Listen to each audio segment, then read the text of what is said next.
Shalom, saudara-saudari yang dikasihi Kristus. Jumpa kita pada kesempatan ini di Renungan Harian GKI Kuitang.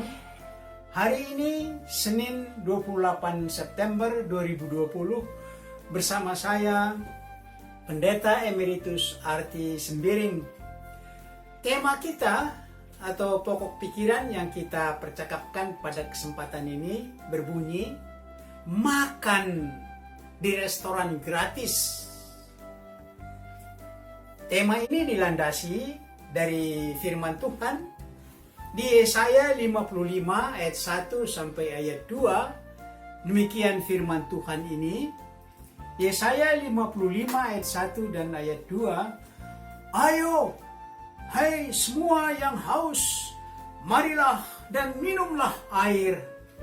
Dan hai orang yang tidak mempunyai uang, marilah, terimalah gandum tanpa uang pembeli dan makanlah. Juga anggur dan susu tanpa bayaran. Mengapakah kamu belanjakan uang untuk sesuatu yang bukan roti, dan upah jerih payahmu untuk sesuatu yang tidak mengenyangkan?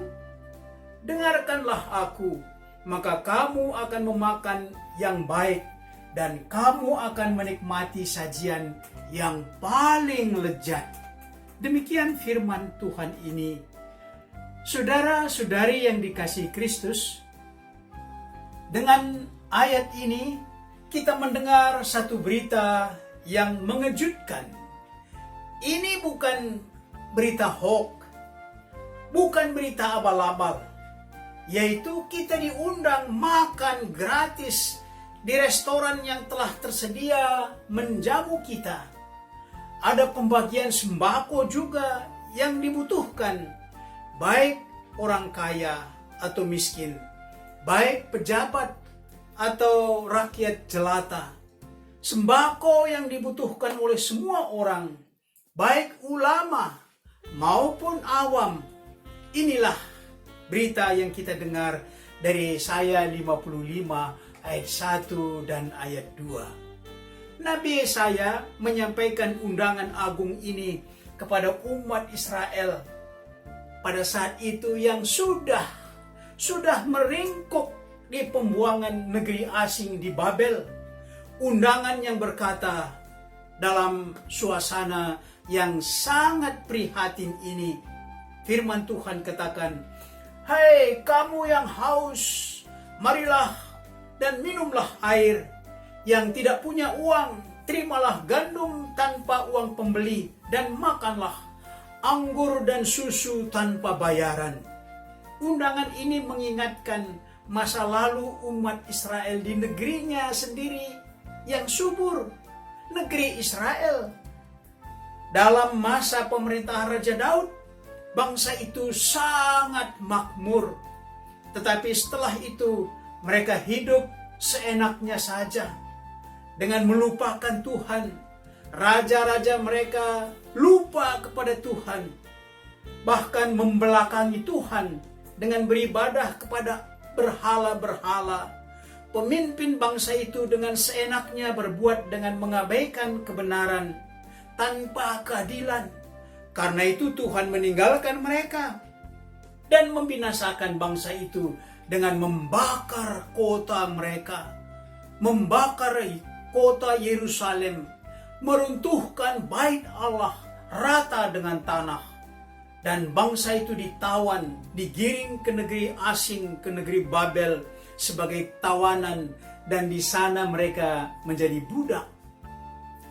Atas situasi yang penuh penderitaan ini, Tuhan mengingatkan mereka dengan bertanya, mengapakah kamu belanjakan uang untuk sesuatu yang bukan roti, dan upah jerih payahmu untuk sesuatu yang tidak mengenyangkan? Pertanyaan ini sebagai koreksi bagi mereka. Bagaimana mereka telah membuang-buang waktu, menyia-nyiakan berkat dan anugerah, bukan untuk bersyukur kepada Tuhan, tetapi mereka membawa persembahan-persembahan kepada berhala-berhala. kekuasaan para pemimpin pemerintahan dan pemimpin agama, yaitu imam-imam, bukan mereka membangun kebenaran dan keadilan, tetapi kekuasaan itu mereka pakai untuk memeras rakyat, mengabaikan bahkan membuang rakyat miskin untuk kepentingan kekayaan pribadi mereka. Pertanyaan tadi kita bisa terjemahkan untuk kita saat ini. Mengapakah kamu pakai waktumu untuk kesenangan duniawi? Mengapa kamu gunakan jerih lelahmu untuk berfoya-foya, menikmati kenikmatan duniawi saja, bukan untuk bersyukur kepada Tuhan, bukan untuk membangun iman dan memuji Tuhan? Mengapa engkau membuang energi, buang waktu, buang uang untuk pergi menjauhi Tuhan? Sangat disayangkan bila orang merasa senang dengan memakai narkoba misalnya, walaupun itu harus dengan bayaran tinggi. Orang membuang uang untuk berfoya-foya kenikmatan duniawi. Saudara-saudari yang dikasihi Kristus, pada saat wabah COVID-19 ini, banyak tempat-tempat hiburan yang ditutup. Bayangkan saja, di negeri lain, tempat-tempat perjudian ditutup, tempat berfoya-foya ditutup, kapal-kapal pesiar dihentikan. Dengan wabah COVID-19 ini, saat yang baik untuk kita koreksi diri. Bagaimana kita harus berhenti membelanjakan uang untuk hal-hal yang hanya memuaskan keinginan daging saja. Dengan situasi seperti ini, dapatkah kita mendengar pertanyaan Tuhan bagi kita saat ini? Tuhan bertanya, mengapakah kamu belanjakan uang untuk sesuatu yang bukan roti, dan upah jerih payahmu untuk sesuatu yang tidak mengenyangkan? Banyak kita yang sudah haus akan rekreasi. Itu terlihat pada saat PSBB dilonggarkan, maka tempat-tempat hiburan dipadati orang, ibarat kuda lepas kandang. Jalan-jalan ke puncak jadi macet, gara-gara sudah dibuka PSBB yang dilonggarkan. Apakah tidak ada sedikit kesabaran untuk mencari ganti rekreasi yang lain, yang justru membangun iman kita kepada Tuhan? Tuhan mengundang kita, "Hai semua yang haus, marilah dan minumlah air. Dan hai orang yang tidak mempunyai uang, marilah, terimalah gandum tanpa uang pembeli dan makanlah juga anggur dan susu tanpa bayaran." Dengan undangan ini, Tuhan tidak tutup mata pada kebutuhan kita. Tuhan menunjukkan air, gandum. Inilah kebutuhan pokok hidup manusia, yang sesungguhnya Tuhanlah sumber kehidupan. Dia juga yang memelihara hidup ini. Ingat, Yesus katakan, carilah dahulu kerajaan Allah dan kebenarannya, maka semuanya itu, apa semuanya itu? Yaitu kebutuhan-kebutuhan kita. Tuhan Yesus peduli untuk kebutuhan itu. Melalui Nabi Yesaya, Tuhan katakan, terimalah anggur dan susu. Anggur adalah lambang sukacita. Ingatlah, waktu pesta perkawinan di Kana, Yesus menjadikan air jadi anggur, supaya sukacita pernikahan itu tetap penuh. Sukacita yang sejati ada di dalam Tuhan. Melakukan firman Tuhan, bukan dengan foya-foya. Sukacita yang sejati ialah menabur kasih, walau harus berkorban. Tuhan tahu kita butuh rekreasi, kita butuh hiburan. Carilah itu sesuai dengan firman Tuhan, tidak berlebihan, tidak keluar dari firman Tuhan. Selebihnya undangan itu berkata, terimalah susu tanpa bayaran. susu nikmat sebagai pelengkap minuman. Disediakan Tuhan bagi orang yang datang kepadanya. Susu rohani dengan menikmati, kita menikmati itu dengan uluran tangan supaya orang lain boleh diselamatkan.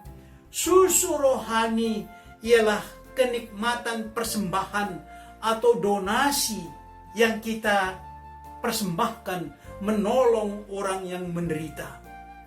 Susu rohani ialah kenikmatan persembahan, uang yang kita persembahkan, yang saat ini kita merenovasi gedung gereja.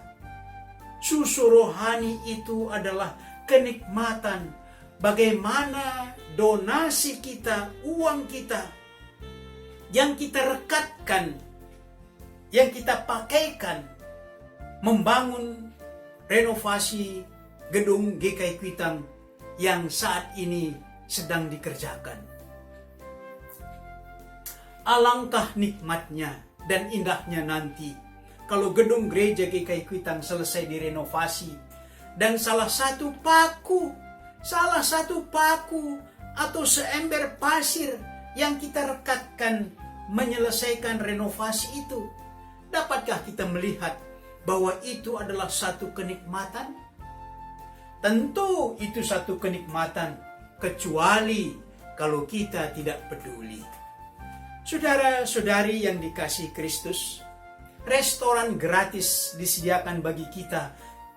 Restoran yang menghidangkan makanan untuk hidup kekal.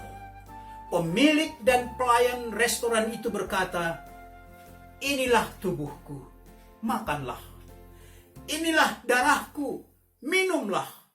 Makanan dan minuman untuk kehidupan yang abadi." Yesus berkata, "Akulah roti kehidupan, akulah air kehidupan." Sebenarnya itulah restoran yang paling mahal, tetapi digratiskan untuk kita karena sudah dibayar oleh Kristus dengan kematiannya di Bukit Golgota di kayu salib. Mari saudara-saudari kita renungkan. Pertama, adakah waktu kita bermalas-malas? Adakah uang, tenaga yang kita pakai untuk hal-hal yang justru merugikan kita? Atau hal-hal yang sia-sia? Yang kedua, pernahkah Anda menyesali perbuatan yang lalu? Kalau pernah menyesali, kenapa? Yang ketiga, kenikmatan apa yang dapat Anda rasakan dengan uang persembahan yang kita persembahkan kepada Tuhan melalui ibadah-ibadah kita, melalui kegiatan jemaat GKI Kuitang? 3 pertanyaan ini, saudara-saudari, mari berdoa. Bapa kami yang di sorga, hidup kami adalah karunia Tuhan. Bapa juga yang memelihara kehidupan kami. Banyak karunia, talenta, tenaga, kepintaran, materi, uang kekayaan yang kami terima dari Tuhan. Ya Roh Kudus, tolong kami agar karunia-karunia dan talenta-talenta itu kami belanjakan, kami pakai seturut dan dengan kehendak Tuhan. Kami berdoa agar wabah COVID-19 yang telah banyak menjadi korban agar cepat teratasi. Beri hikmat kepada mereka yang berusaha mengatasi wabah penyakit ini, juga bagi tenaga medis yang mengobati para korban. Berkati gerejamu, ya Tuhan, agar ikut ambil bagian untuk mensejahterakan masyarakat kami, yang di dalamnya juga ikut GKI, khususnya GKI Kuitang. Mampukan kami menjadi teman sekerja Allah yang mendatangkan kedamaian di tengah masyarakat di mana kami ditempatkan oleh Tuhan. Dengarkan doa kami, ya Bapa, dalam nama Tuhan Yesus Kristus. Amin.